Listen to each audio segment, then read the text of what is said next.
শঙ্কামুক্ত নন নূর, মস্তিষ্কে রক্তক্ষরণ, ভেঙেছে নাকের হাড়। হত্যার উদ্দেশ্যেই হামলার অভিযোগ, গণ অধিকারের বিভিন্ন স্থানে বিক্ষোভ অবরোধ।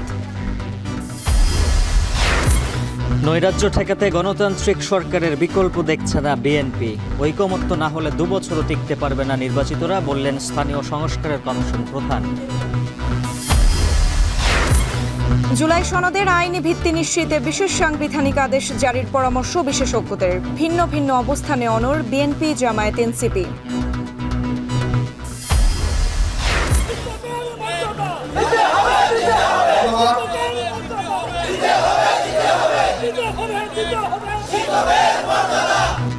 তিন দফা দাবিতে কেন্দ্রীয় শহীদ মিনারের প্রাথমিক সহকারী শিক্ষকদের মহা সমাবেশ, না মানলে কঠোর কর্মসূচির হুঁশিয়ারি। এবং জাকসুতে 2 বাম সংগঠনের যৌথ প্যানেল ঘোষণা। জাকসুর গঠনতন্ত্র নিয়ে আপত্তি ছাত্র নেতাদের, জাকসুতে 5ম দিনের প্রচারণা।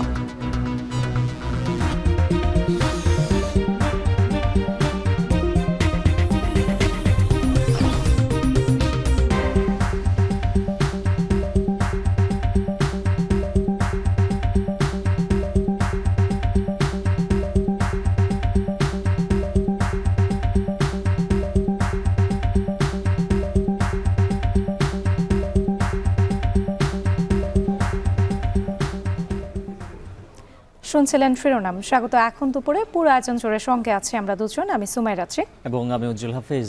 হামলায় গুরুতর আহত নুরুল হক নূরের জ্ঞান ফিরেছে, তবে এখনও শঙ্কামুক্ত নয় বলে জানিয়েছেন তার মেডিকেল বোর্ডের চিকিৎসক জাহিদ রায়হান। এদিকে গণ অধিকার পরিষদের সাধারণ সম্পাদক রাশেদ খান দাবি করেছেন হত্যার উদ্দেশ্যেই পরিকল্পিতভাবে নুরুল হক নূরের উপর হামলা হয়েছে। এদিকে হাসপাতালে দেখতে গিয়ে বিএনপি নেতা ডক্টর মঈন খান বলেছেন, কেন নূরকে হামলা করা হলো? বাংলাদেশের কোনো মানুষ এই হামলা মেনে নিতে পারছে না। আরও জানাচ্ছেন সিফাত শাহরিয়ার। 2018 সালে কোটা আন্দোলনের সূতিকাগার থেকে ডাকসুর ভিপি এবং এখন রাজনৈতিক দল গণ অধিকার পরিষদের সভাপতি নুরুল হক নূর। আর এই সময়ের পরিক্রমায় অসংখ্যবার হামলা ও মারধরের শিকার হন তিনি। তবে 2024 সালের জুলাই গণঅভ্যুত্থানে ক্ষমতার প্রেক্ষাপট বদলালেও যেন নিয়তি বদলায়নি তার। আবারও হামলার শিকার তিনি। এবার গুরুতর জখম হয়ে ঢাকা মেডিকেলের আইসিইউতে ভর্তি। চিকিৎসকরা বলছেন জ্ঞান ফিরেছে ঠিকই, তবে এখনও শঙ্কামুক্ত নয়। বলেন মাথা ও নাকের হাড় ভেঙেছে তার, শ্বাসকষ্ট হচ্ছে বলেও জানান তারা। মাথায় আঘাত যে সর্বোচ্চ পর্যায়ে যে আঘাতটা হয় সেটাই কিন্তু ওনার হয়েছে। উনি এখন কিছুটা ভালো আছেন, হয়তো ওনার বয়সের কারণে। ডান চোখে রক্ত জমাট বাঁধা দেখেছি এবং তার ডান চোখটি সে খুলতে পারছেন না, এবং তার নেজাল যে ফ্র্যাকচার আছে সেখানে প্যাক দেওয়া আছে, যার কারণে সে শ্বাস প্রশ্বাস নিতেও তার কষ্ট হচ্ছে। শনিবার তাকে দেখতে ঢাকা মেডিকেলে আসেন গণ অধিকার পরিষদের নেতাকর্মী সহ অন্যান্য রাজনৈতিক দলের শীর্ষ নেতারা। গণ অধিকারের সাধারণ সম্পাদক রাশেদ খান বলেন, হত্যার উদ্দেশ্যে পরিকল্পিতভাবে নুরুল হকের উপর হামলা হয়েছে। 24 ঘন্টার মধ্যে হামলাকারীদের বিরুদ্ধে ব্যবস্থা নেওয়া সহ স্বরাষ্ট্র উপদেষ্টার পদত্যাগের দাবি জানান তিনি। সরকারের উপদেষ্টাদের সাথে আমার কথা হয়েছে, আমাকে স্পষ্টভাবে জানানো হয়েছে সেনাবাহিনীকে গতকাল নামার জন্য সরকারের পক্ষ থেকে এবং পুলিশের পক্ষ থেকে কোনো ধরনের আবেদন করা হয়নি। তাহলে সেনাবাহিনীর কারা এইভাবে সরকারের নির্দেশনা ছাড়া মাঠে নেমে আমাদেরকে এইভাবে রক্তাক্ত করলো? আমরা মনে করছি হত্যার উদ্দেশ্যে পরিকল্পিতভাবে নুরুল হক নূরের উপর গতকাল হামলা করা হয়েছে। এই হামলার দায় সরকার এড়াতে পারে না উল্লেখ করে রাজনৈতিক দলের নেতৃবৃন্দ বলেন, সরকারকে এর ব্যাখ্যা দিতে হবে। সে সাথে জুলাই শক্তিকে ঐক্যবদ্ধ থাকার আহ্বান জানান তারা। ফ্যাসিবাদ বিরোধী লড়াইয়ে আমরা যেভাবে ঐক্যবদ্ধ ছিলাম, আমরা আজকের বাংলাদেশের যে গণতান্ত্রিক রূপান্তর, গণতান্ত্রিক যে পুনর্গঠন চলছে, সেইটাতে আমরা ঐক্যবদ্ধ থাকি। বিচার, সংস্কার, নির্বাচন, এইটা যাতে কোনোভাবেই কোনো কেউ ক্ষতিগ্রস্ত করতে না পারে, সেই দিকে আমাদের সতর্ক থাকতে হবে। দেখতে এসে বিএনপি স্থায়ী কমিটির সদস্য ডক্টর আব্দুল মঈন খান বলেন, বাংলাদেশের মানুষ এই হামলা মেনে নিতে পারছে না। এরকম হামলা যেন আর পুনরায় না হয় সেরকম দেশ গড়ার তাগিদ দেন তিনি। 2024 সালের অগাস্টের পূর্ব থেকে আমরা এদেশের সকল গণতন্ত্রকামী 63টি রাজনৈতিক দল আমরা একত্র হয়ে রাজপথে ছিলাম এবং নুরু সেখানে গুরুত্বপূর্ণ ভূমিকা পালন করেছিল। এবং আমরা বিশ্বাস করি আগামীতেও ঠিক একইভাবে আমরা এদেশে গণতন্ত্র ফিরিয়ে আনবো এবং এদেশে এই ধরনের, আমি যেটা বলেছি, যে মানুষের কথা বলার স্বাধীনতা থাকবে। শুক্রবার রাতে বিজয়নগরে গণ অধিকার পরিষদ, জাতীয় পার্টি ও আইন শৃঙ্খলা বাহিনীর সংঘর্ষে নুরুল হক সহ অর্ধ শতাধিক নেতাকর্মী আহত হয়, যার মধ্যে শুধু ঢাকা মেডিকেলে চিকিৎসা নেন ৩৩ নেতাকর্মী। সিফাত শাহরিয়ার, এখন ঢাকা। ঢাকা মেডিকেল কলেজ হাসপাতাল থেকে নুরুল হক নূরের শারীরিক অবস্থা সম্পর্কে জানাতে সেখান থেকে সরাসরি যুক্ত আছেন সহকর্মী সিফাত শাহরিয়ার। সিফাত, জানাবেন এই মুহূর্তে নূরের শারীরিক অবস্থা কেমন, চিকিৎসকরা কি বলছেন?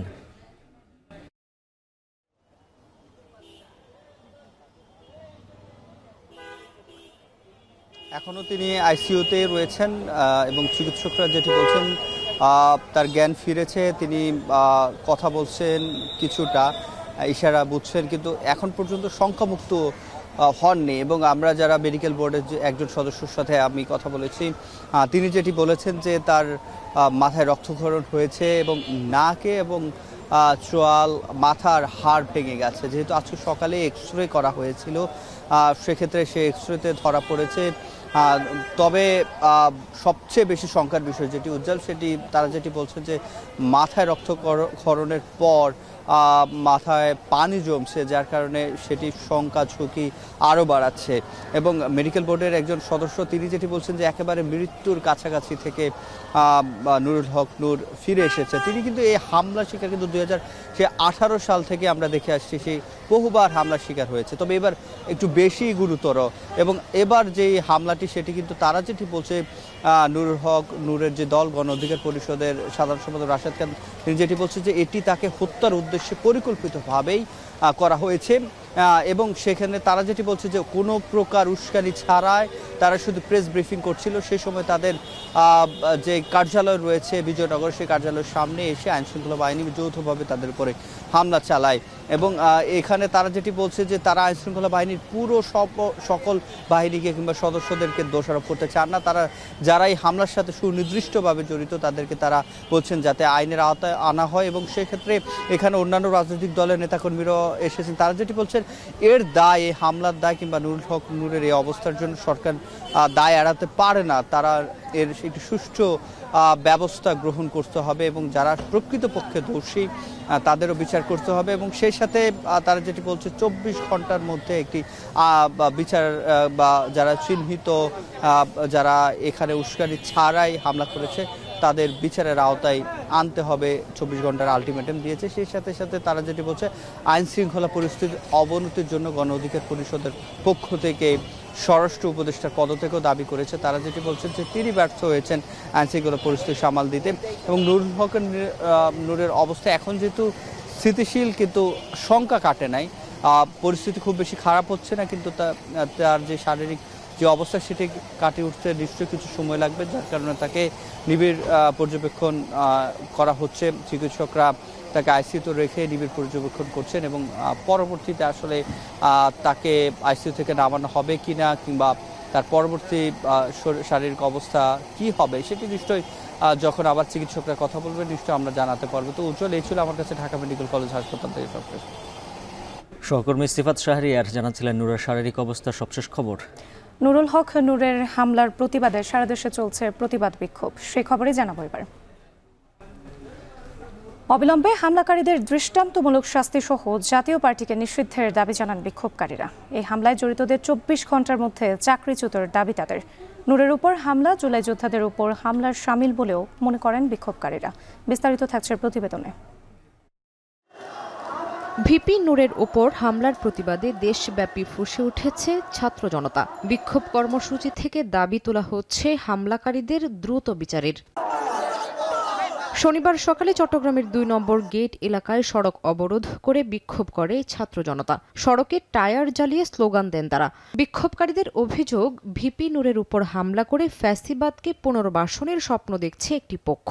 অবিলম্বে হামলাকারীদের দৃষ্টান্তমূলক শাস্তি সহ জাতীয় পার্টিকে নিষিদ্ধ করার দাবি জানান তারা। সেনাবাহিনী এবং পুলিশ মিলে জুলাই যোদ্ধা ভিপি নূরের গায়ে যেভাবে রক্তাক্ত করা হয়েছে, এটা স্বাধীনতা উত্তর বাংলাদেশে পুরো জুলাই যুদ্ধের গায়ে রক্তাক্ত করা হয়েছে। বেশিরভাগ জড়িত বিপি নূরের ভাইয়ের উপরে যেভাবে হামলা করা হয়েছে, এই হামলার আমরা দৃষ্টান্তমূলক শাস্তি দাবি করছি।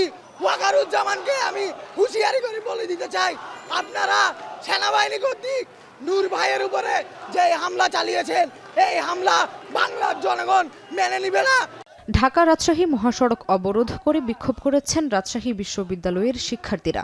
হামলায় জড়িত পুলিশ ও সেনাবাহিনীর সদস্যদের আগামী 24 ঘন্টার মধ্যে চাকরিচ্যুত করে বিচারের আওতায় আনার দাবি জানান তারা। নূরের ওপর হামলা জুলাই যোদ্ধাদের উপর হামলার শামিল বলেও মনে করেন তারা। কোটা পদ্ধতি সংস্কারের যে আন্দোলনটা 24-এ এসে শুরু হয়েছে, এটার শুরুটা কে করছে?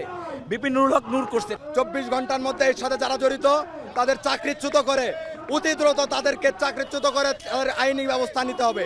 বরিশাল কেন্দ্রীয় শহীদ মিনার থেকে বিক্ষোভ মিছিল বের করে বরিশাল জেলা ও মহানগর গণ অধিকার পরিষদের নেতাকর্মীরা। এ সময় ভিপি নূরের উপর হামলার তীব্র নিন্দা জানান তারা। হামলাকারীদের দ্রুত বিচারের আওতায় আনা না হলে কঠোর আন্দোলনের হুঁশিয়ারি তাদের। সারা বাংলাদেশের বিপ্লবীরা ফুঁসে উঠেছে। আমরা চাই অবিলম্বে যারা এই হামলার সাথে জড়িত তাদেরকে আইনের আওতায় এনে 24 ঘন্টা তাদের গ্রেফতার করা হোক। এর কোনো যথাযথ ব্যবস্থা গ্রহণ করা না হয় তাহলে এই উপদেষ্টা পরিষদকে আমরা অকার্যকর ঘোষণা করে তাদের পদত্যাগ দাবিতে আমরা রাজপথে থাকব। একই দাবিতে ঢাকা চট্টগ্রাম মহাসড়কের কুমিল্লার কোটবাড়ি এলাকায় মহাসড়ক অবরোধ করে বিক্ষোভ করেন গণ অধিকার পরিষদের নেতাকর্মীরা। কোটবাড়ি অংশে টায়ারে আগুন জ্বালিয়ে উভয় পাশে অবরোধ করে বিক্ষোভ করেন তারা। দুপাশে আটকা পড়ে বিভিন্ন যানবাহন। 2018 সাল থেকে 2024 সাল পর্যন্ত রাজপথ আন্দোলন সংগ্রাম করে আজকে বিপিনুরের জায়গায় এসেছে। যারা জড়িত আছে তাদেরকে সর্বোচ্চ শাস্তি আনতে হবে, আর না হয় আমাদের এই আন্দোলন চলবে আর চলবে। নূরের ওপর হামলার প্রতিবাদে ও হামলাকারীদের গ্রেফতারের দাবিতে সিরাজগঞ্জের গোল চত্বরে যমুনা সেতু সংযোগ মহাসড়ক অবরোধ ও বিক্ষোভ মিছিল করেছে গণ অধিকার পরিষদের নেতাকর্মীরা। আওয়ামী লীগের দোসরদের ওপর ভর করে ফ্যাসিবাদকে ফিরিয়ে আনার ষড়যন্ত্র চলছে বলে অভিযোগ করেন বিক্ষোভকারীরা। এছাড়া নূরের উপর হামলার প্রতিবাদে সাভারে জাহাঙ্গীরনগর বিশ্ববিদ্যালয়ের প্রধান ফটকের সামনে মানববন্ধন কর্মসূচি পালন করেছেন বিশ্ববিদ্যালয়ের শিক্ষার্থীরা। শামীমা শাম্মী, এখন।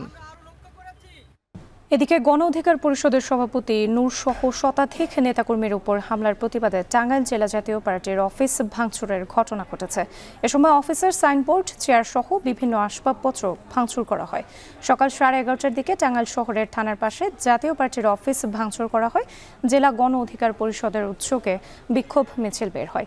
মিছিলটি নিরালা মোড় পার হয়ে জেলা সদর থানার পাশে জাতীয় পার্টির অফিসে যায়। এ সময় নেতাকর্মীরা জাতীয় পার্টির অফিস ভাঙচুর করে। পুলিশ জানায় পরিস্থিতি নিয়ন্ত্রণে বর্তমানে পুলিশ মোতায়েন রয়েছে।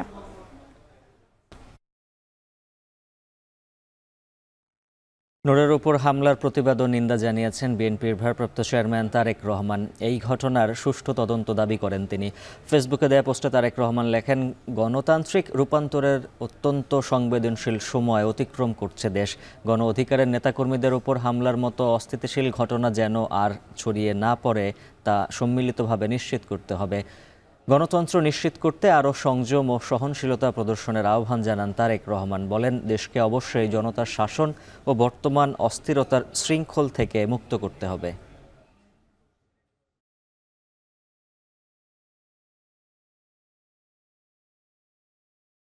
এদিকে সামাজিক যোগাযোগ মাধ্যমে নূরের উপর হামলার বিষয়ে স্বরাষ্ট্র উপদেষ্টার নামে একটি ভুয়া অডিও ছড়িয়ে পড়েছে। মন্ত্রণালয়ের পক্ষ থেকে এক বিবৃতিতে জানানো হয়, প্রকৃতপক্ষে এটি স্বরাষ্ট্র উপদেষ্টার কণ্ঠ নয়, এআই দিয়ে তৈরি অডিও এটি। 25 সেকেন্ডের ওই অডিও ক্লিপে তাকে নূরের বিষয়ে এক অজ্ঞাতনামা পুলিশ কর্মকর্তাকে নির্দেশনা দিতে শোনা যায় বলে দাবি করা হচ্ছে। অডিওটি এআই প্রযুক্তি বা অন্য কোনোভাবে বিকৃত কণ্ঠ ব্যবহার করে তৈরি করা হয়েছে। মন্ত্রণালয়ের পক্ষ থেকে আরও বলা হয়, এ ধরনের অসত্য বিভ্রান্তিকর অডিও রেকর্ড জনমনে ভুল বার্তা ছড়াচ্ছে, যা জনশৃঙ্খলা ও আইনের পরিপন্থী। সতর্ক বার্তায় আরও বলা হয়েছে, ভবিষ্যতে এ ধরনের ভুয়া কন্টেন্ট তৈরি বা সামাজিক যোগাযোগ মাধ্যমে ছড়ানোর চেষ্টা করলে সংশ্লিষ্টদের বিরুদ্ধে কঠোর ব্যবস্থা নেওয়া হবে। আগামী ফেব্রুয়ারিতে রমজানের আগেই নির্বাচন অনুষ্ঠিত হবে। এ নির্বাচন বাধাগ্রস্ত করার শক্তি কারণেই বলে মন্তব্য করেছেন বিএনপির স্থায়ী কমিটির সদস্য সালাউদ্দিন আহমেদ। দুপুর 12টার দিকে নেত্রকোনা জেলা বিএনপির সম্মেলনে প্রধান অতিথির বক্তব্যে এ মন্তব্য করেন তিনি। যারা সংস্কার নিয়ে কথা বলছে বিএনপি তাদের সঙ্গে একমত, তবে পরবর্তী জাতীয় নির্বাচনের মাধ্যমে সেই সংস্কার বাস্তবায়ন হতে হবে বলেও জানান সালাউদ্দিন। এর আগে সকাল 11টার দিকে সম্মেলনের উদ্বোধন করেন তিনি। দীর্ঘদিন 11 বছর অনুষ্ঠিত নেত্রকোনা জেলা বিএনপির সম্মেলনকে ঘিরে বিরাজ করছে উৎসবমুখর পরিবেশ। এদিকে মেহেরপুরেও দীর্ঘ 19 বছর অনুষ্ঠিত হচ্ছে জেলা বিএনপির সম্মেলন। এতে যোগ দিয়ে উদ্বোধনী বক্তব্যে বিএনপি চেয়ারপারসনের উপদেষ্টা আমানুল্লাহ আমান বলেন, গেল 16 বছর বাংলাদেশ গণতন্ত্র ও মানবতাহীন ছিল। দেশে একদলীয় শাসন ব্যবস্থা কায়েম করা হয়। সম্মেলনে অংশ নিয়েছেন জেলা ও উপজেলার বিভিন্ন পর্যায়ের নেতাকর্মীরা। যারা গতকালকে বলেছে একটি রাজনৈতিক দলের একটি সংবাদ সম্মেলন লক্ষ্য করলাম, যদি পিআর পদ্ধতির ইলেকশন না হয় তারা নাকি বাংলাদেশে নির্বাচন করতে দেবে না। আমি আজকে আপনাদের সামনে ঘোষণা দিচ্ছি, আগামী 2026 ইংরেজি সনের ফেব্রুয়ারির প্রথমার্ধে রমজান শুরু হওয়ার সপ্তাহখানেক আগে বাংলাদেশের আগামী জাতীয় সংসদ নির্বাচন হবে ইনশাআল্লাহ। দীর্ঘ 16 বছর বাংলাদেশ ছিল গণতন্ত্রহীন, মানবাধিকারহীন। বাংলাদেশে কোনো গণতন্ত্র ছিল না, একদলীয় শাসন ব্যবস্থা ছিল। শেখ হাসিনা এবং শেখ হাসিনার দূষরদের এই বাংলাদেশের মাটিতে আইন অনুযায়ী, বিচার অনুযায়ী ফাঁসি হবে। গণ অধিকার পরিষদের সভাপতি নুরুল হক নূরের উপর হামলার প্রতিবাদে রাজধানীর পুরোনো পল্টনে বিক্ষোভ করছে জামায়াতে ইসলামী। সেখানে আছেন সহকর্মী আসিফ ইকবাল খান। সরাসরি চলে যাচ্ছি তার কাছে। আসিফ, জানাবেন বিক্ষোভে অংশ নিয়ে কি বলছেন জামায়াতের নেতারা?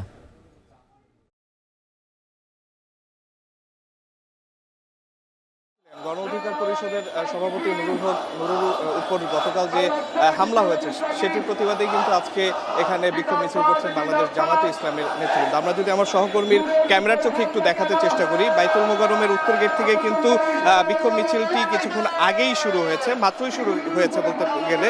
এবং আমরা দেখছি যে বাইতুল মোকাররমের উত্তর গেট থেকে দলে দলে কিন্তু আসলে বিভিন্ন স্লোগানের মাধ্যমে জামাত ইসলামীর যে নেতাকর্মীরা আছে তারা কিন্তু এই নুরুল হক নূরের উপর যে ন্যাক্কারজনক হামলাটি হয়েছে সেই হামলার প্রতিবাদ বিভিন্ন স্লোগান দিচ্ছেন। এবং এই আমরা দেখছি যে বাইতুল মোকাররমের যে উত্তর গেটটি আছে সেই গেটটি থেকে কিন্তু মিছিলটি আসলে বের হয়ে সামনের দিকে যাচ্ছে। একটু জানিয়ে রাখি, গতকাল নুরুল হক নূরের উপর যে হামলাটি হয়েছে তার প্রতিবাদেই কিন্তু এই বিক্ষোভ মিছিলটি আয়োজন করা হয়েছে বাংলাদেশ জামায়াতে ইসলামের পক্ষ থেকে। এখান থেকে কিন্তু আমরা দেখেছি কিছুক্ষণ আগে একটা বিক্ষোভ সমাবেশ হয়েছে। সেই সমাবেশ থেকে আসলে বক্তারা যেটি বলার চেষ্টা করেছেন যে নুরুল হক নূর কিন্তু একজন সবাই চেনেন এমন একজন জাতীয় নেতা, তাকে যে তার উপর যে হামলাটি হয়েছে এটিকে তারা দুরভিসন্ধি হিসেবে দেখছেন। এবং তারা বলছেন যে যারা এই হামলার উপর জড়িত, এই হামলার যারা পৃষ্ঠপোষকতা করেছে তাদের বিচারের দাবি কিন্তু তারা এখান থেকে করছেন। তারা বলছেন যে এই হামলাটির পিছনে অন্য কোনো ষড়যন্ত্র থাকতে পারে এবং এই হামলার মাধ্যমে আসলে যে সামনের যে নির্বাচনের যে প্রক্রিয়াটি শুরু হয়েছে বা সংস্কার যে প্রক্রিয়া আছে এই প্রক্রিয়া কিন্তু আসলে একটি বাধার সৃষ্টির চেষ্টা হচ্ছে বলেও কিন্তু তারা আসলে বলছে। আমরা বক্তাদের বক্তব্যে যেটি আরো শুনতে পেয়েছি, তারা বলছিলেন যে স্বৈরাচার হিসেবে আওয়ামী লীগের যেভাবে বিচার হচ্ছে, আওয়ামী লীগের সহযোগীদের যেভাবে বিচার হচ্ছে সেই হিসেবে আওয়ামী লীগের অন্যতম সহযোগী কিন্তু জাতীয় পার্টিও। সেই হিসেবে তারা বলছেন যে জাতীয় পার্টিরও বিচার হতে হবে এবং জাতীয় পার্টির আগামী জাতীয় নির্বাচনে অংশগ্রহণটা যেটি আছে সেটি নিষিদ্ধ করার কিন্তু আমরা এখান থেকে দাবি দেখেছি। আমরা এখানে যারা উপস্থিত আছেন বক্তাদের দাবি দেখেছি, তারা বলছেন যে আইন শৃঙ্খলার যে পরিস্থিতি সেটি নিয়ে কিন্তু তারা আসলে বিভিন্ন বক্তব্য দিয়েছেন। তারা এই আইন শৃঙ্খলা পরিস্থিতি নিয়ে কিন্তু তারা সন্দিহান। তারা বলছেন যে এইভাবে যদি আইন শৃঙ্খলা পরিস্থিতি চলতে থাকে এবং বিভিন্ন আইন শৃঙ্খলা রক্ষাকারী বাহিনী যদি কোনো দলের পক্ষ নিয়ে আসলে কাজ করতে থাকে সেক্ষেত্রে আসলে আগামী যে জাতীয় সংসদ নির্বাচনটি আছে সেটিও কিন্তু আসলে প্রশ্নের সম্মুখীন হবে। তো এই যে বিভিন্ন ধরনের দাবি দেওয়া এবং বিভিন্ন ধরনের বক্তব্য এগুলো কিন্তু আমরা দেখেছি বিক্ষোভ মিছিল থেকে। এবং আমরা এখন দেখছি যে বাইতুল মোকাররমের উত্তর গেট থেকে এই যে গণ অধিকার পরিষদের যে সভাপতি নুরুল হক নূরের উপর যে ন্যাক্কারজনক হামলা হয়েছে সেই হামলার প্রতিবাদে কিন্তু আসলে এই বিক্ষোভ মিছিলটি বের হচ্ছে। এবং এই মিছিলটি কিন্তু আমরা দেখছি মিছিলটির একটি অংশ কিন্তু অনেকটা দূর চলে গেছে এবং আরেকটি অংশ কিন্তু আমরা দেখছি এখনো বাইতুল মোকাররমের উত্তর গেট থেকে বের হচ্ছে। আমাদের সহকর্মীর ক্যামেরার চোখে যদি আমরা একটু দেখানোর চেষ্টা করি মিছিলের অগ্রভাগটি, এখানে কিন্তু মিছিলটি কিন্তু আসলে বাইতুল মোকাররমের যে সামনের পুরো সড়কটি আছে, পুরো সড়কটি কিন্তু আসলে জুড়ে মিছিলটি হচ্ছে এবং এই মিছিল থেকে কিন্তু এই যে ন্যাক্কারজনক যে হামলাটি হয়েছে সেই হামলার প্রতিবাদে কিন্তু আমরা বিভিন্ন স্লোগান দেখছি। আমরা এখানে একটু বলে রাখি, আইনশৃঙ্খলা রক্ষাকারী বাহিনীর কিন্তু আমরা ব্যাপক উপস্থিতি দেখছি। তারা কিন্তু আসলে এই বিক্ষোভ মিছিলটি যাওয়ার পথে সুরক্ষা এবং নিরাপত্তা নিশ্চিতের চেষ্টা করছে। তো মূল কথা বলতে গেলে যে নুরুল হক নুরের প্রতি গতকাল যে ন্যাক্কারজনক হামলাটি হয়েছে সেই হামলার প্রতিবাদে তারা বিভিন্ন স্লোগানের মাধ্যমে কিন্তু এই জামাত ইসলামের পক্ষ থেকে আসলে এই হত্যাকাণ্ডের এই আক্রমণের যে আক্রমণটি হয়েছে গতকাল সেই আক্রমণের আসলে নিন্দা জানানো হচ্ছে এবং জামাতে ইসলামীর যে নেতাকর্মীরা আছে তারা যেটি বলার চেষ্টা করছেন যে যারাই এই আক্রমণ বা এই হামলার জড়িত থাকুক তাদেরকে দ্রুত বিচারের আওতায় আনতে হবে এবং এই ঘটনার সুষ্ঠু তদন্ত করতে হবে। তো এই ছিল আমার কাছে সর্বশেষ। নূরের উপর হামলার প্রতিবাদে বিক্ষোভ করছে জামায়াতে ইসলামের, সেই খবর জানাচ্ছিলেন সহকর্মী আসিফ ইকবাল খান। সবাই ঐকমত্য না হলে নির্বাচিত সরকার 2 বছরও ক্ষমতায় টিকে থাকবে না বলে মন্তব্য করেছেন স্থানীয় সংস্কার কমিশনের প্রধান অধ্যাপক তোফায়েল আহমেদ। সকালে জাতীয় প্রেস ক্লাবে এক অনুষ্ঠানে তিনি একথা বলেন। তোফায়েল আহমেদ আরও বলেন, জাতীয় নির্বাচনের 5 মাস আগে স্থানীয় সরকার নির্বাচন করা গেলে দেশ স্থিতিশীল হতো। সকল ডানফ্রন্ট, ইসলামিক ফ্রন্ট সবাই যদি ঐক্যবদ্ধ না হয়ে ছোটখাটো বিরোধ নিয়ে এগুলো করেন, আপনারা 2 বছর টিকতে পারবেন না। যদি এটা করেন তাহলে অন্তত 10 বছর কনফার্ম। 10টা বছর কনফার্ম হলে আপনার কনসলিডেট করতে পারবেন, রাষ্ট্রের বন্দোবস্তও কনসলিডেট করতে পারবেন, অনেক কিছু কনসলিডেট করতে পারবেন, নিজেরাও কনসলিডেট হতে পারবেন। কারণ এখন পুরো ফ্লুইড অবস্থার মধ্যে সবাই আছে। এমন দল আছে তার কোনো রেজিস্ট্রেশন হয়নি, কিন্তু কথা বলছে খুব অনেক বেশি। বিদ্যমান সাংবিধানিক কাঠামোতে অধ্যাদেশ দিয়ে সাংবিধানিক সংশোধনী সম্ভব নয়। আবার যে কোনো অধ্যাদেশ বাতিল করে দিতে পারে উচ্চ আদালত কিংবা পরবর্তী সংসদ। তাই জুলাই সনদের আইনি বাধ্যবাধকতা নিশ্চিতে বিশেষ সাংবিধানিক আদেশ জারির পরামর্শ দিয়েছেন সংবিধান বিশেষজ্ঞরা। তারা বলছেন, রাজনৈতিক ঐকমত্যের পাশাপাশি গণভোটে পাশ হলে পরবর্তী সংসদ জুলাই সনদ মানতে বাধ্য। তবে জুলাই সনদ বাস্তবায়ন নিয়ে এখনও ভিন্ন অবস্থানে বিএনপি, জামায়াত ও এনসিপি। বিস্তারিত জানাচ্ছেন হাসিব বিল্লাহ। রাষ্ট্র সংস্কারের লক্ষ্যে রাজনৈতিক দলগুলোর সঙ্গে 6 মাস আলোচনার পর 84টি গুরুত্বপূর্ণ বিষয়ে ঐকমত্য হলেও এর বাস্তবায়ন নিয়ে ভিন্ন অবস্থানে দলগুলো। বিএনপি চায় পরবর্তী সংসদ, জামাত চায় গণভোট এবং এনসিপির দাবি গণপরিষদ নির্বাচনের মাধ্যমে সাংবিধানিক সংস্কার করতে। রাজনৈতিক দলগুলোর এই পরস্পর বিরোধী অবস্থানের কারণে জুলাই সনদ বাস্তবায়নের পথ খুঁজতে গত 2 সপ্তাহে কয়েক দফা বিশেষজ্ঞদের সঙ্গে বৈঠক করেছে জাতীয় ঐকমত্য কমিশন। তারা বিশেষ সাংবিধানিক আদেশ দিয়ে সনদ বাস্তবায়নের পরামর্শ দিয়েছেন।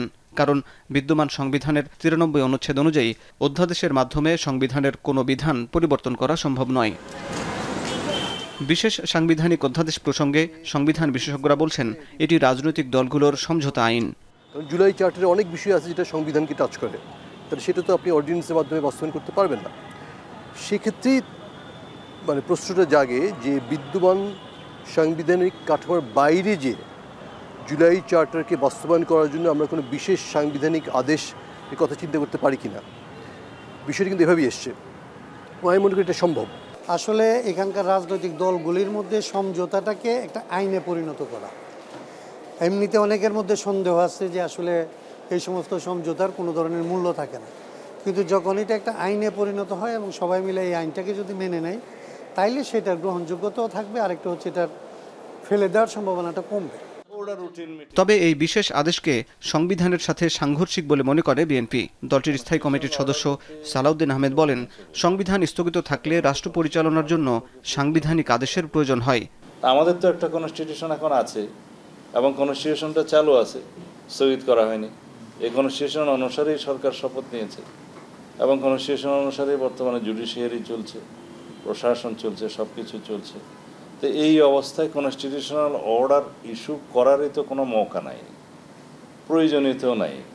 এমন না যে এগুলো এই কনস্টিটিউশনের বিধানগুলো যেগুলো সংশোধিত হবে সেগুলো আজকেই ইন অ্যাকশনে না থাকলে রাষ্ট্র চলছে না, এমন কোনো পরিস্থিতি তো নাই। রাষ্ট্র চলছে, সাংবিধানিকভাবেই চলছে। সংবিধান বিশেষজ্ঞরা বলছেন, জুলাই সনদ বাস্তবায়ন নিয়ে ঝুঁকির আশঙ্কা থেকেই বিশেষ সাংবিধানিক আদেশের দাবি উঠছে।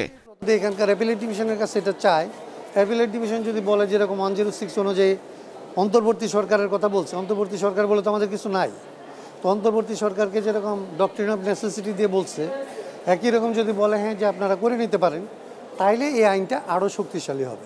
সিরিয়াতে কি হলো, বিপ্লবের পরে যেই রেভলিউশনারি গভর্নমেন্ট হলো, ওনারা ইন্টারিম কনস্টিটিউশন অর্ডার ওরা সই করে ওরা জারি করে দিল। তো বিপ্লবের পরে যে সরকার গঠিত হয় সেটা কিন্তু জনগণের অভিপ্রায়ের বহিঃপ্রকাশ হিসেবে গঠিত হয়। তখন কিন্তু কোনো পুরাতন কোনো আইনি বা সাংবিধানিক কাঠামোতে তারা আবদ্ধ থাকতে বাধ্য নয়।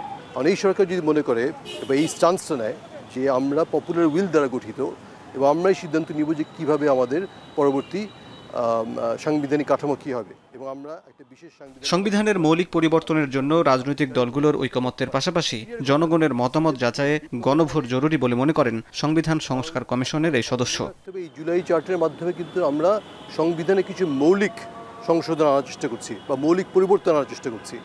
তো মৌলিক পরিবর্তনের ক্ষেত্রে আসলে জনসমর্থনটা যাচাই করাটা খুবই জরুরি, এবং এর পক্ষে যদি জনগণের অধিকাংশ মানুষই এর পক্ষে থাকে, তখন সেটা বাস্তবায়ন করাটা একটা মোরাল এবং পলিটিক্যাল অব্লিগেশন হয়ে যাবে রাজনৈতিক দলগুলোর উপরে। সংবিধান বিশেষজ্ঞ হাসনাত কায়ুম মনে করেন, ক্ষুদ্র অর্থে এই প্রক্রিয়া গণপরিষদের প্রাথমিক ধাপ। তবে গণপরিষদ নয়, বরং সংস্কার পরিষদ নির্বাচনের দাবি রাষ্ট্র সংস্কার আন্দোলনের। এই নির্বাচনটার মধ্যে দুইটা ক্ষমতা আপনি নিতে পারেন জনগণের কাছ থেকে, দুইটা ম্যান্ডেট চাইতে পারেন। এক হচ্ছে যে আমরা জাতীয় পরিষদের সদস্য হব, আরেকটা হচ্ছে আমরা সংবিধান সংস্কার পরিষদের সদস্য হব। তাহলে প্রথমে এরা সংবিধান পরিবর্তন করে নেবে 120 দিন বা 190, মানে শুধু 90 দিনের মধ্যে 3 মাস বা 4 মাস সময় নেবে, নিয়ে এটা তারা করে ফেলবে, করে তারপরে তারা সরকার গঠন করবে। জুলাই সনদ বাস্তবায়নের জন্য বিশেষ আইন জারির পাশাপাশি সংবিধান পরিবর্তনের পদ্ধতি নিয়ে রাজনৈতিক দলগুলোকে ঐকমত্যে আসতে হবে। শিগগিরই রাজনৈতিক দলগুলোর সঙ্গে তৃতীয় দফায় আলোচনা শুরু করবে জাতীয় ঐকমত্য কমিশন। হাসিব বিল্লাহ, এখন, ঢাকা। ভিপি পদ খালি রেখেই জাকসু নির্বাচনে যৌথ প্যানেল ঘোষণা করেছে জাহাঙ্গীরনগর বিশ্ববিদ্যালয়ের সমাজতান্ত্রিক ছাত্র ফ্রন্ট ও ছাত্র ইউনিয়ন। তাদের প্যানেলের নাম সংসপ্তক পর্ষদ। শুক্রবার জাকসু নির্বাচনের প্রার্থী তালিকা প্রকাশের পরই আনুষ্ঠানিক প্রচারণায় নামেন প্রার্থীরা। 33 বছর পর অনুষ্ঠিত হতে যাওয়া এই নির্বাচনে কেন্দ্রীয় সংসদে 25টি পদে মোট 179 জন প্রার্থী প্রতিদ্বন্দ্বিতা করবেন। ইতিমধ্যেই ছাত্রদল, ছাত্র শিবির এবং গণতান্ত্রিক ছাত্র সংসদ তাদের প্রার্থীদের প্যানেল ঘোষণা করেছে। দুপুরে আত্মপ্রকাশ করে বাম সমর্থিত এই সংসপ্তক পর্ষদ নামের প্যানেলের প্রার্থীরা অভিযোগ করেন, অনেক পদে বিনা প্রতিদ্বন্দ্বিতায় নির্বাচিত হচ্ছে উৎসবমুখর নির্বাচনের বিপরীত। এ সময় শিবিরের প্রার্থীরা প্রার্থিতা বাতিলের দাবি করেন। তারা যেসব পদে প্রার্থী দেননি সেসব পদে প্রগতিশীল আদর্শের প্রার্থীকে সমর্থন দেবেন এমন কথাও জানান তারা। আমাদের এই জাহাঙ্গীরনগর বিশ্ববিদ্যালয়ে নারীদের যেখানে সবসময় অগ্রণী ভূমিকা থেকেছে, সেই 33 বছর পর অনুষ্ঠিত হওয়া নির্বাচনে নারীদের অংশগ্রহণ খুবই হতাশাজনক। সেই জায়গায় আমরা বলতে চাই, প্রশাসন মেয়েদের জন্য যে নিরাপত্তার সাথে ক্যাম্পাসটা নির্মাণ করা দরকার ছিল, সেই জায়গায় ব্যর্থতার পরিচয় দিয়েছে বলেই মেয়েরা আগ্রহ প্রকাশ করছে না। তফসিল ঘোষণার পর নির্বাচনের হাওয়া বইছে 29,000 শিক্ষার্থীর বিশাল ক্যাম্পাস চট্টগ্রাম বিশ্ববিদ্যালয়ে। প্রতিষ্ঠার 59 বছরে সপ্তমবারের মতো নির্বাচন, তাও আবার 35 বছর পর। তাই ক্যাম্পাসের ঝুপড়ি, শাটল ট্রেন বা আড্ডায় সব জায়গায় আলোচনা কারা হবেন শিক্ষার্থীদের প্রতিনিধি। সুষ্ঠু নির্বাচন হবে তো, তবে সবকিছু ছাপিয়ে 3 যুগ পর অনুষ্ঠিতব্য এই নির্বাচন যেন কোনোভাবেই বানচাল না হয়, সে ব্যাপারে সতর্ক প্রশাসনও। আরও জানাচ্ছেন শোয়েব রহমান। 28 আগস্ট চাকসু নির্বাচনের তফসিল ঘোষণার পরেই ক্যাম্পাসে বইছে নির্বাচনী হাওয়া। রংতুলির আচরে নতুন করে সাজছে চাকসু ভবন। ক্যাম্পাসের শাটল, ঝুপড়ি কিংবা আড্ডা, সব জায়গায় একটি আলোচনা। বিগত সময়ে যেটা লক্ষ্য করেছি যে এই প্রতিনিধি না থাকার কারণে আজকে গেট বন্ধ, কালকে হরতাল, অমুক দিন অবরোধ, এই জায়গাগুলো থেকে সাধারণ শিক্ষার্থীরা মুক্তি পাবে। এখানে আমরা আসতাম শুধু সকালে নাস্তা করতে আর দুপুরে ভাত খাইতে। তো আমরা আশা করি এই প্লটটা চেঞ্জ হবে এখন সামনের নির্বাচনের মাধ্যমে। এখন যদি এটা হয়, আমরা আমাদের প্রবলেমগুলো বা যে জিনিসগুলো আমাদের লাগবে সেটা হয়তো আমরা আরো সুন্দর করে বলতে পারবো। 35 বছর পর নির্বাচন, তাই বলা যায় শিক্ষার্থীদের কারোই নির্বাচনের অভিজ্ঞতা নেই। জীবনে প্রথমবার হবেন প্রার্থী। কে কোন পদে দাঁড়াবেন, কিভাবে মন জয় করবেন শিক্ষার্থীদের, প্রতিশ্রুতি কি হবে, এই নিয়ে চলছে আলোচনা। আমাদের যে ডেডলাইন দিয়েছে সেই ডেডলাইনের মধ্যে আমাদের চাকসু নির্বাচনটা হোক, এবং এটা যদি আরও কমিয়ে নিয়ে আসা যায় সেটার জন্য আমাদের দাবি থাকবে। যেন আমাদের শিক্ষার্থীদের যেই যৌক্তিক সময়টা প্রয়োজন সেই যৌক্তিক সময়টা রেখে যেন নির্বাচনটা হয়। প্রায় 2300 একরের বিশ্ববিদ্যালয়ের শিক্ষার্থী সংখ্যা প্রায় 29,000, অথচ প্রতিষ্ঠার 59 বছরে এই শিক্ষা প্রতিষ্ঠানে নির্বাচন হয়েছে মাত্র 6 বার। এবার হবে 7ম চাকসু নির্বাচন। তবে অনেকের মনে শঙ্কা, সুষ্ঠু নির্বাচন হবে তো? প্রশাসনের সংস্কারপূর্বক দ্রুত সময় একটা লেভেল প্লেয়িং ফিল্ড তৈরি করতে হবে। যদি লেভেল প্লেয়িং ফিল্ড তৈরি না হয় তাহলে স্বচ্ছ নিরপেক্ষ ভোট হবে কিনা আমরা আশঙ্কা প্রকাশ করছি। তফসিল কিছুটা ত্রুটিপূর্ণ মনে করছি, তবে সব কিছু ওভারকাম করে এই প্রশাসন সঠিক সময়ে চাকসু ইলেকশন দিবে, আমরা এই আশা করছি। এছাড়া গঠনতন্ত্রের কিছু বিষয় নিয়েও আপত্তি তুলেছেন ছাত্র নেতারা। দ্রুত সময়ের মধ্যে এই নারী বিদ্বেষমূলক যে গঠনতন্ত্রটি রয়েছে সেটি পরিবর্তন করে নারী এবং পুরুষ, নারী শিক্ষার্থী এবং পুরুষ শিক্ষার্থী, ছাত্রছাত্রী সবারই সমান অধিকার রয়েছে। তবে সব সংশয় কাটিয়ে একটি সুষ্ঠু নির্বাচন উপহার দেওয়ার প্রতিশ্রুতি প্রশাসনের। কোনো অজুহাতে চট্টগ্রাম বিশ্ববিদ্যালয় চাকসু নির্বাচন নিয়ে কোনো ধরনের বানচাল ফায়তারা কোনো কিছু করবে না। আমরা শিক্ষার্থীরা একসাথে একটি গণতান্ত্রিক ধারা চালু করতে চাই।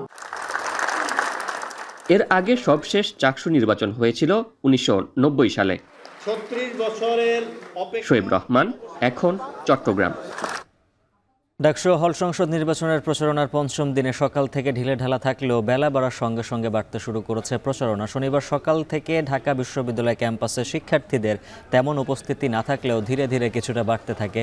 টিএসসি, মধুর ক্যান্টিন, কেন্দ্রীয় গ্রন্থাগারের সামনে, শ্যাডো সহ ক্যাম্পাসে আড্ডা দেওয়ার জায়গাগুলোতে নির্বাচনী আলাপন জমে উঠেছে।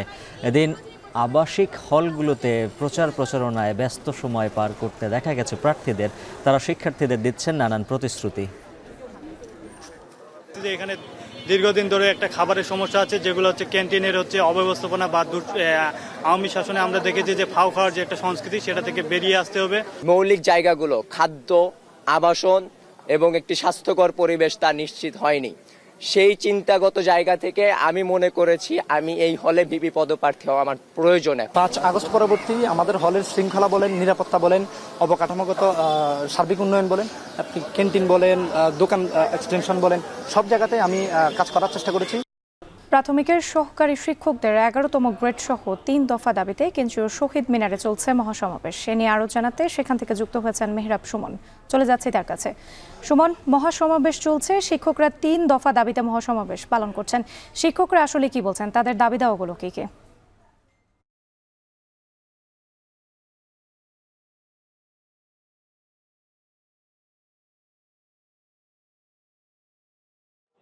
রাজধানীর শহীদ মিনারে শুরু হয়েছে শিক্ষকদের সমাবেশ। ইতিমধ্যে আপনারা জানেন যে প্রধান উপদেষ্টার বরাবর স্মারকলিপি দিতে এখান থেকে একটি প্রতিনিধি দল যমুনার উদ্দেশ্যে রওনা হয়েছিল। এখনো বৈঠক ওখানে চলছে। আর এখানে যারা এখনো সমাবেশ করছেন এবং বক্তব্য দিচ্ছেন, তারা যেটি জানিয়েছেন যে বৈঠকের ফলাফল না পাওয়া পর্যন্ত তারা এই মাঠ থেকে এখনো উঠবেন না। এবং তারা যেটি জানিয়েছেন, আমাদের যে আগামী 36 ঘন্টার মধ্যে যদি কোনো ফলাফল এদের কাছে না আসে তাহলে তারা কঠোর থেকে কঠোর কর্মসূচি ঘোষণা করবেন। তারা ইতিমধ্যে আমাদের জানিয়েছেন যে 36 ঘন্টা পার হলে তারা স্কুলে স্কুলে তালা দিয়ে তাদের যে কর্মদিবস, সেই কর্মদিবসকে তারা প্রত্যাহার করবেন। এবং তারা যেটি আমাদের বলেছেন এবং আমাদের সঙ্গে কথা হয়েছে যে তারা যে 3 দফা ছিল, 3 দফার প্রথম দফা হচ্ছে 11তম গ্রেডের বাস্তবায়ন তারা চায়। তারা যেটি জানিয়েছেন যে 10 থেকে 16তম বৎসর পূর্তি উপলক্ষে বিভিন্ন মন্ত্রণালয়কে পদোন্নতি দেওয়া হলেও কিন্তু তাদেরকে কোনো ধরনের পদোন্নতি দেওয়া হচ্ছে না। তারা বলছেন যে 5 আগস্টের পরে যে বৈষম্যহীন বাংলাদেশকে তারা দেখতে চাচ্ছিলেন, কিন্তু তাদের দাবি যে তাদের সাথেই তারা সবচেয়ে বড় বৈষম্য শিকার হয়েছেন।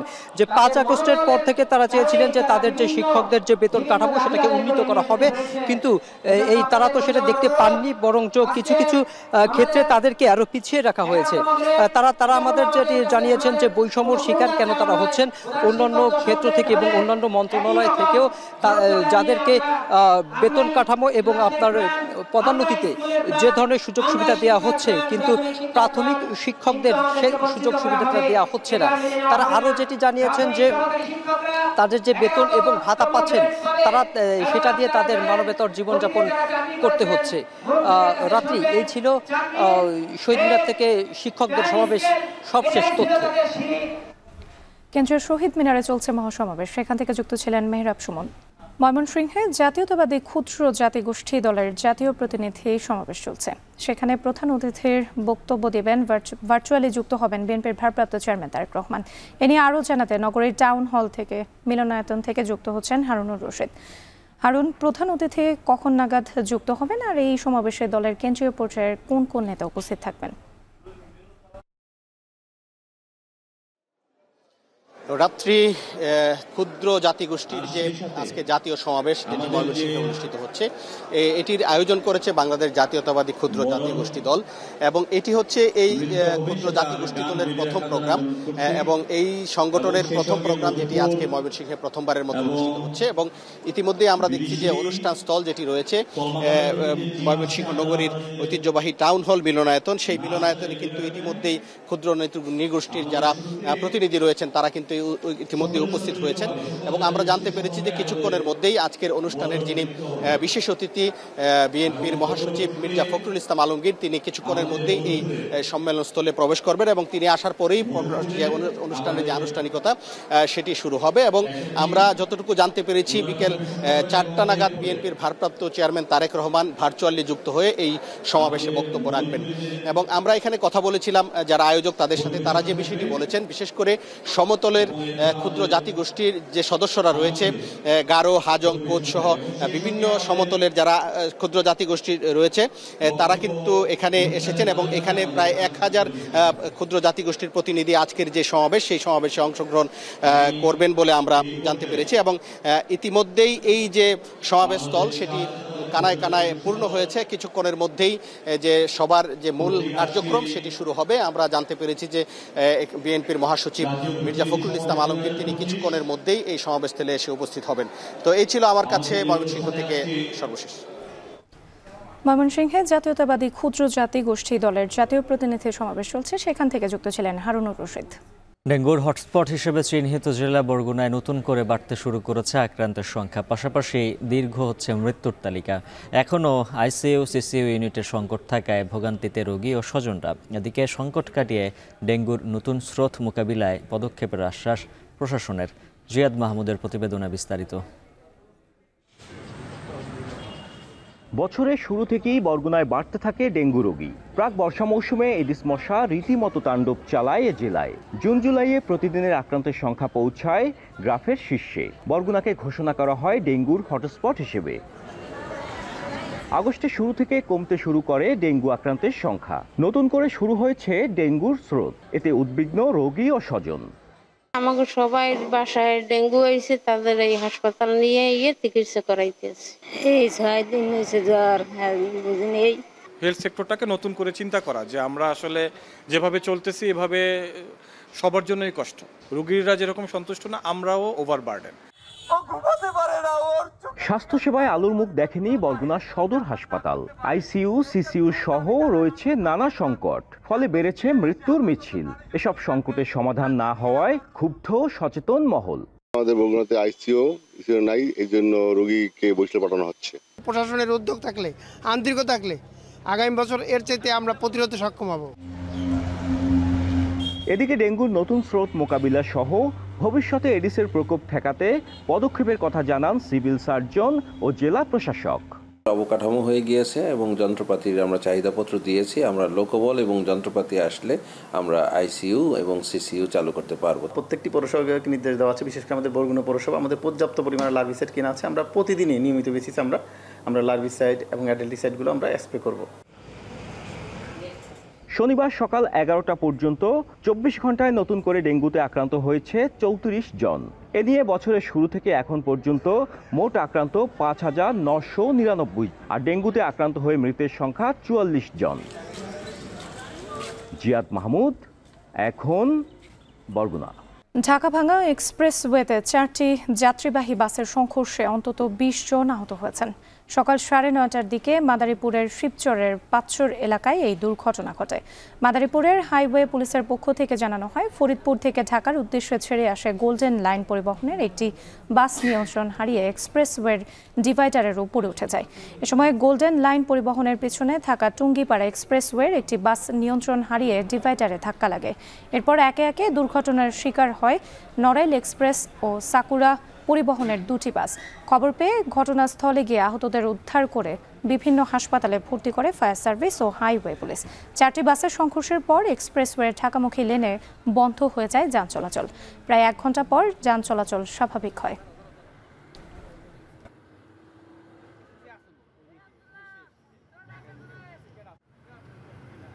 এশিয়া কাপের আগে প্রস্তুতির জন্য একটা সিরিজ প্রত্যাশা ছিল ক্রিকেটারদের। সেই প্রত্যাশা পূরণ করেছে বিসিবি। নেদারল্যান্ডসের বিপক্ষে 3 ম্যাচের সিরিজটা এশিয়া কাপের রিহার্সেল। সিলেট আন্তর্জাতিক ক্রিকেট স্টেডিয়ামে আজ থেকে শুরু হবে 20 ওভারের ক্রিকেটীয় লড়াই। সাম্প্রতিক ফর্ম রেট টাইগারদের এই সিরিজে কিছুটা এগিয়ে রাখলেও চ্যালেঞ্জ একেবারেই কম নয়। আরও জানাচ্ছেন জুবায়ের আহমেদ। টি-20 ফরম্যাটে ব্যস্ত সময় পার করছে বাংলাদেশ। নিজেদের সবশেষ দুটো সিরিজই খেলেছে ক্রিকেটের সংক্ষিপ্ত ফরম্যাটে। সেপ্টেম্বরে এশিয়া কাপ, সেই লক্ষ্যে ইউরোপ থেকে উড়িয়ে আনা হলো নেদারল্যান্ডসকে। মহাদেশীয় আসরের আগে নিজেদের পরখ করে দেখার এটাই শেষ সুযোগ টাইগার ক্রিকেটারদের সামনে। সিরিজের প্রতিপক্ষ আপাতদৃষ্টিতে খানিক দুর্বল হলেও নিজেদের ফর্মের সঙ্গে বড় লড়াই অপেক্ষা করছে লিটন দাসদের জন্য। টি-20তে নেদারল্যান্ডসের বিপক্ষে বাংলাদেশ বরাবরই দুর্দান্ত। 2 দলের 5 দেখায় বাংলাদেশের হার মাত্র 1 ম্যাচে, সেটাও 2012 সালের বিশ্বকাপ প্রস্তুতির সময়। 1 যুগের বেশি সময় ধরে ডাচদের বিপক্ষে অজেয় টাইগাররা। যদিও হোবার্ট কিংবা ধর্মশালার ম্যাচে টাইগারদের বিপক্ষে চ্যালেঞ্জিং ম্যাচই উপহার দিয়েছিল ডাচরা। টাইগার ক্রিকেটে আপাতত স্বস্তির সুবাতাস, তবে হোঁচট খাওয়ার ভয়টাও প্রবল। ম্যাচ হারলে সইতে হবে সমালোচনার চাপ। কোচ ফিল সিমন্স অবশ্য এতে বিচলিত না। সমালোচনাকে একপাশে রেখে ভালো ক্রিকেটে উপহার দিতে চান ক্যারিবিয়ান এই coach. If we lose against Australia, we get criticized. So losing against a team that's lower down in the table is not a bad thing, because if we don't play well on the day, we deserve to be criticized. If we play well and they beat us, they deserve it. So we don't think about losing to anybody. We think about how we play and the standards we want to set, and I'm sure if we play to that level, we will win. নেদারল্যান্ডসের জন্য সবচেয়ে বড় ভরসার নাম coach Ryan cook. একসময় বাংলাদেশের coaching প্যানেলে ছিলেন। টাইগারদের খেলার ধরন, উইকেট সবই তার নখদর্পণে। শক্তিমত্তায় বাংলাদেশ এগিয়ে থাকলেও তাই প্রত্যাশা করছেন ভালো ফলাফলের। Any team can win on any given day. They have played some good cricket recently, but also have shown that they are fallible in other series as well. So, we come here confident that we can put in a good game of cricket. And পরিসংখ্যান বলছে ডাচদের বিপক্ষে আগের সবগুলো ম্যাচে জয় এসেছে batting ইউনিটের কল্যাণে। জয় পাওয়া 4 ম্যাচে 3টিতেই ম্যাচ সেরা ছিলেন ব্যাটাররা। সিলেটের রান প্রসবা উইকেটেও তাই বাড়তি নজর থাকবে বাংলাদেশের ব্যাটারদের উপর। জুবায়ের আহমেদ, এখন। শেষ করবো এখন দুপুর। যাওয়ার আগে শিরোনামগুলো আরও একবার।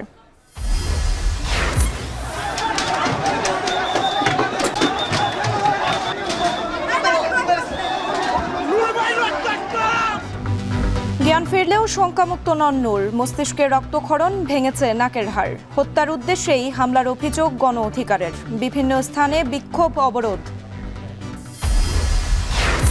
নৈরাজ্য ঠেকাতে গণতান্ত্রিক সরকারের বিকল্প দেখছে না বিএনপি। ঐকমত্য না হলে 2 বছরও টিকতে পারবে না নির্বাচিতরা, বললেন স্থানীয় সংস্কারের কমিশন প্রধান। জুলাই সনদের আইনি ভিত্তি নিশ্চিতে বিশেষ সাংবিধানিক আদেশ জারির পরামর্শ বিশেষজ্ঞদের। ভিন্ন ভিন্ন অবস্থানে অনড় বিএনপি, জামায়াত, এনসিপি।